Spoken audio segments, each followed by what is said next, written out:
Shalom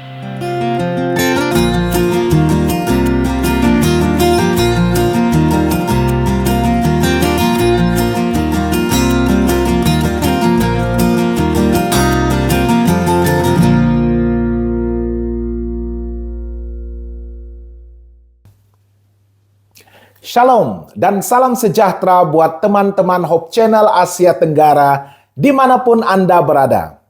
Selamat menyambut tahun baru 2026. Saya percaya ramai yang sudah pun menetapkan azam dan sasaran baru untuk dicapai sementara kita melangkah masuk kepada satu lagi fase baru dalam kehidupan kita. Kami dari Hope Channel Asia Tenggara sentiasa mendoakan kesejahteraan Anda, baik dalam kerjaya, keluarga, kesehatan jasmani, dan yang paling penting, kesehatan iman setiap kita. Hari ini saya akan membawakan ringkasan untuk Randau Kehidupan. Episode yang pertama pada tahun ini dengan tema baru kita, menyatukan sorga dan bumi, Kristus dalam Filipi dan Kolose. Sebelum itu jangan lupa untuk kongsikan pautan siaran ini dan hubungi kami sekiranya ada persoalan susulan maupun pendapat yang ingin Anda kongsikan. Tuliskan di ruangan komen ataupun melalui WhatsApp kami di nomor +66 901 888 773. Sebelum kita bermula, mari saya bawakan kita bersatu dalam doa. Tuhan Bapa kami di surga, sekali lagi Tuhan pada hari ini kami bersyukur karena Tuhan melalui kesetiaan-Mu, kasih karunia-Mu, Engkau telah membawa kami selamat melangkah ke tahun yang baru. Satu lagi fase yang baru dalam kehidupan kami. Kami mau serahkan hidup kami sekali lagi kepada-Mu Tuhan. Biarlah Engkau terus mengisi kami dengan kuasa Roh Kudus-Mu. Biarlah Engkau terus menaungi kami dengan rahmat-Mu. Dan Engkau memandu kehidupan kami sementara kami setia bergandingan, berjalan seiringan dengan Yesus Kristus, Tuhan dan teman kami. Tuhan, malam ini kami undang kehadiran Roh Kudus Tuhan. Memimpin kami sementara kami akan mendalami satu lagi topik menarik dalam program Randau Kehidupan. Kami doakan semoga firman Tuhan yang akan kami dalami bersama-sama akan berbicara kepada kami. Dan kami akan membuka ruang minda kami, hati kami untuk menerima setiap kebenaran dan panggilan daripada firman Tuhan. Tolong kami untuk percaya dan memahami rencana indah Tuhan dalam kehidupan kami. Tolong kami untuk meyakini bahwa dalam masa-masa kesusahan, ujian dan cabaran hidup kami, walaupun ketika kami dianiaya, kami tetap percaya Tuhan menyertai kami dan kami diberikan kekuatan untuk terus berjuang bagi Tuhan. Terima kasih Tuhan memberkati penonton kami dimanapun mereka berada. Kami serahkan program ini, Randau kami, seluruhnya ke dalam tangan Tuhan. Dalam nama Yesus Kristus kami sudah berdoa. Amin. Baiklah, pelajaran pertama penggal ini membawa kita kepada satu tema yang sangat kuat dan relevan. Dianiaya tetapi tidak ditinggalkan. Hari ini kita akan melihat bagaimana Rasul Paulus, seorang rasul yang banyak menderita, menyatakan kebenaran ini melalui surat-suratnya kepada jemaat di Filipi dan Kolose yang dituliskan ketika dia berada dalam penjara. Ketika Paulus menulis surat kepada jemaat di Filipi dan Kolose, beliau bukan berada dalam keadaan yang selesa. Beliau dipenjarakan, dibatasi kebebasannya, dan menghadapi ketidakpastian akan masa depannya. Namun, yang menarik, surat-surat ini bukan dipenuhi dengan keluhan, tetapi dengan iman, pengharapan, dan sukacita.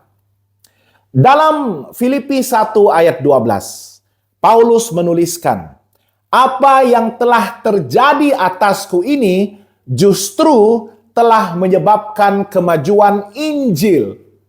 Bagi Paulus, penderitaan bukan tanda Tuhan meninggalkannya, tetapi penderitaan adalah alat Tuhan untuk meluaskan misinya. Paulus tetap merasakan sukacita di tengah-tengah penganiayaan.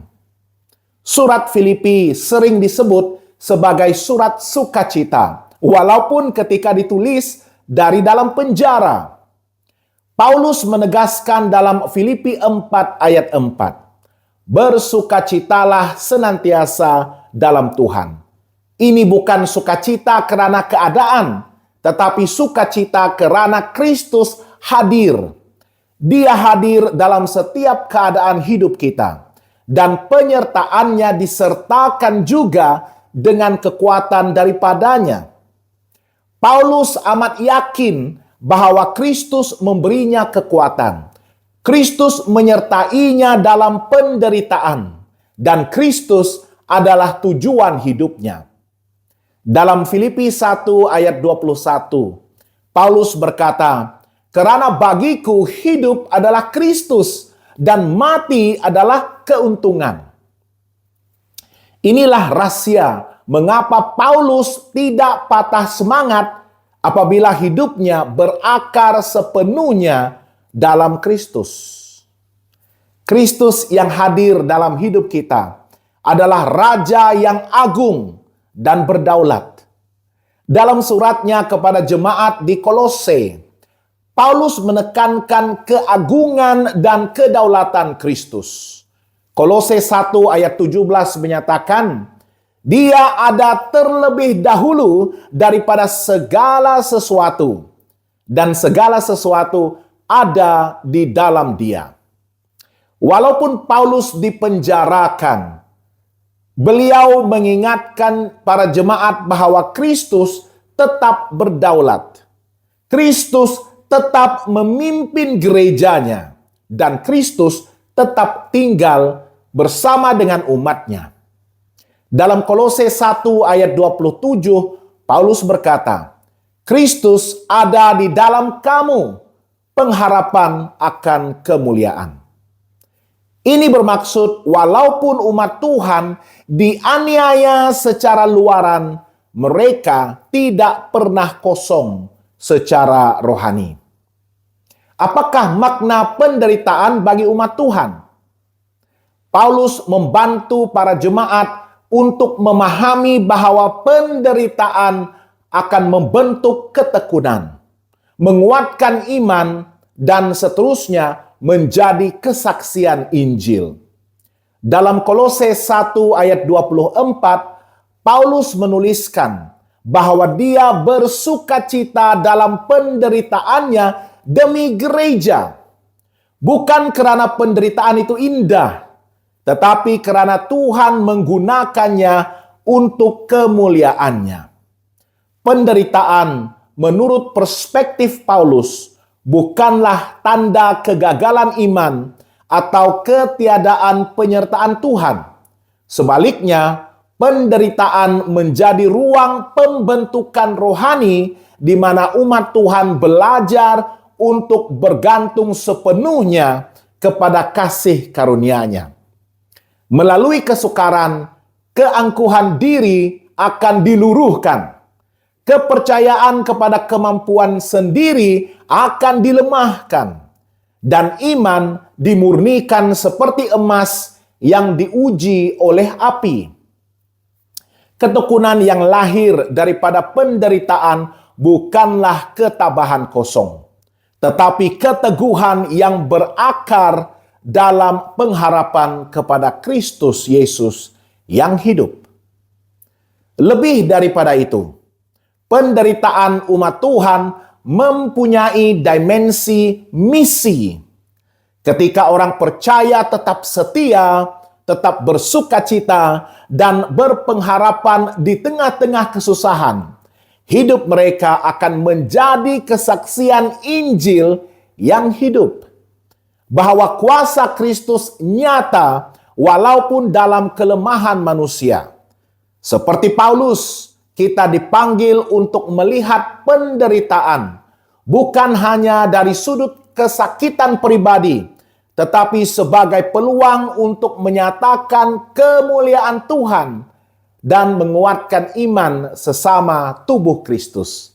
Dengan perspektif ini, penderitaan tidak mematahkan iman, sebaliknya memperdalamkan komitmen kita kepada Tuhan dan juga kepada pelayanannya.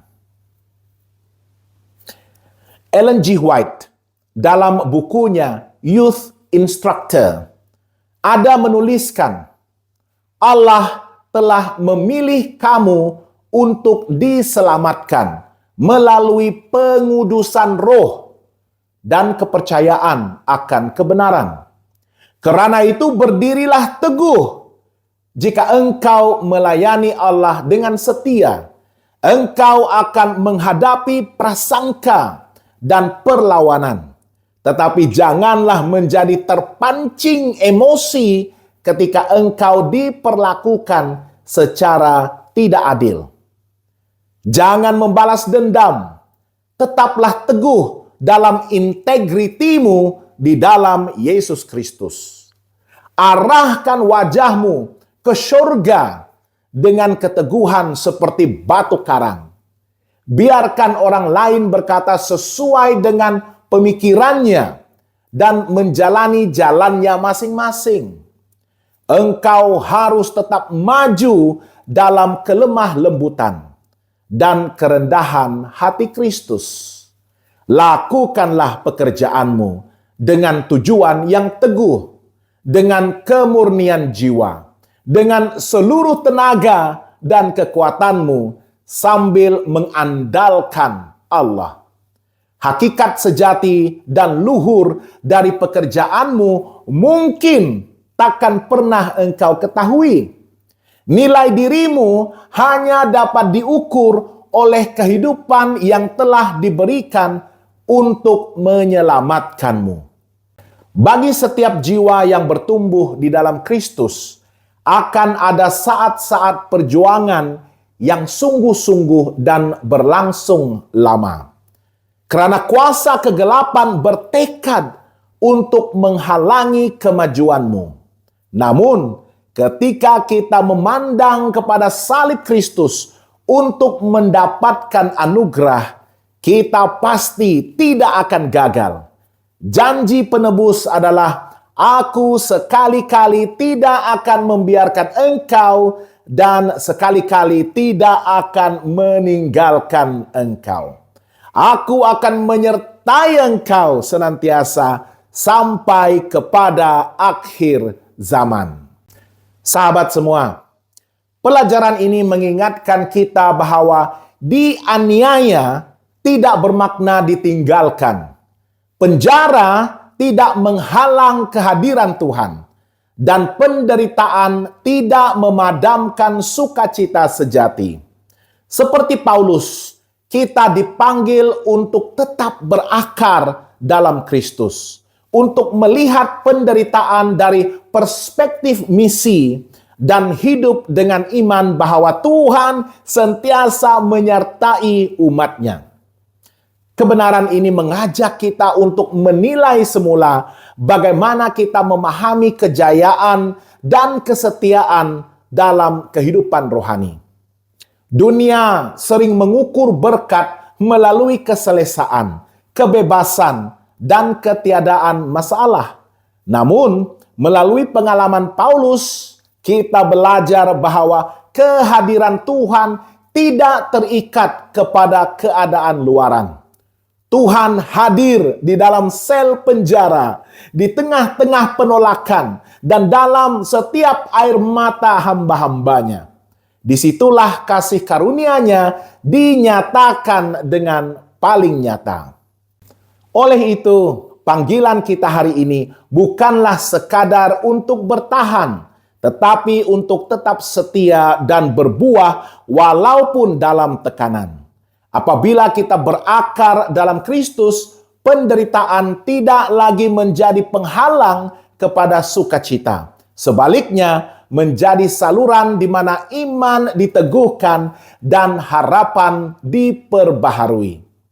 Dengan keyakinan bahwa Tuhan sentiasa menyertai umat-Nya, kita akan dapat melangkah ke hadapan, bukan dengan ketakutan terhadap masa depan, tetapi dengan keberanian dan damai sejahtera yang lahir daripada hubungan yang begitu intim dengan Kristus. Marilah kita memasuki tahun baru ini dengan keyakinan yang sama seperti Kristus, bahwa apapun keadaan kita, Kristus ada bersama kita. Dan itu sudah mencukupi. Jangan lupa untuk follow halaman Facebook kami di HC Asia Tenggara dan subscribe saluran YouTube kami di youtube.com/@hopetv_malay. Mari kita semua bersatu di dalam doa. Ya Tuhan Bapa kami di surga, kami sangat bersyukur Tuhan malam ini Engkau sekali lagi berbicara melalui firman-Mu. Kami sangat bersyukur Tuhan karena janji-Mu dan kesetiaan-Mu untuk setia menemani kami, menyertai kami, tidak akan meninggalkan kami pada saat-saat di mana kami akan dihadapkan dengan pelbagai ujian, cabaran, dugaan, perjuangan demi perjuangan. Walaupun kami harus disiksa dan dianiaya karena nama-Mu Tuhan, tolong kami dengan kekuatan daripada-Mu untuk tetap berdiri teguh dengan mengekalkan kesetiaan dan keyakinan kami kepada Yesus Kristus. Tolong kami untuk percaya, tolong kami untuk bertumbuh, supaya kami dapat menjadi seperti Yesus setiap hari, melalui pimpinan Roh-Mu, melalui kerendahan hati kami, melalui kelembutan hati kami. Tolong kami untuk semakin merindukan saat-saat di mana persekutuan kami dengan Roh Kudus dan juga kasih kami dengan Yesus itu menjadi semakin matang, sehingga kami akan dapat menikmati kehidupan yang akan menyenangkan Tuhan, berkenan di hadapan Tuhan, kudus di hadapan Tuhan, dan seterusnya menjadi saluran berkat kasih Tuhan kepada teman-teman, rakan, keluarga kami di sekeliling kami. Tolong kami untuk percaya bahwa Engkau tidak akan sekali-kali meninggalkan, malah Engkau akan menyertai kami sehingga akhir zaman. Sementara kami akan berpisah pada hari ini, tolong kami untuk mengekalkan iman dan persekutuan yang erat dengan Tuhan, sehingga kami dipertemukan dalam episode Randau Kehidupan yang akan datang. Kami doakan hanya dalam nama Yesus Kristus Tuhan dan penebus semua kami. Amin. Baiklah, Tuhan memberkati semua dan semoga kita akan bertemu lagi dalam episode Randau Kehidupan pada minggu hadapan. Terpujilah nama Tuhan.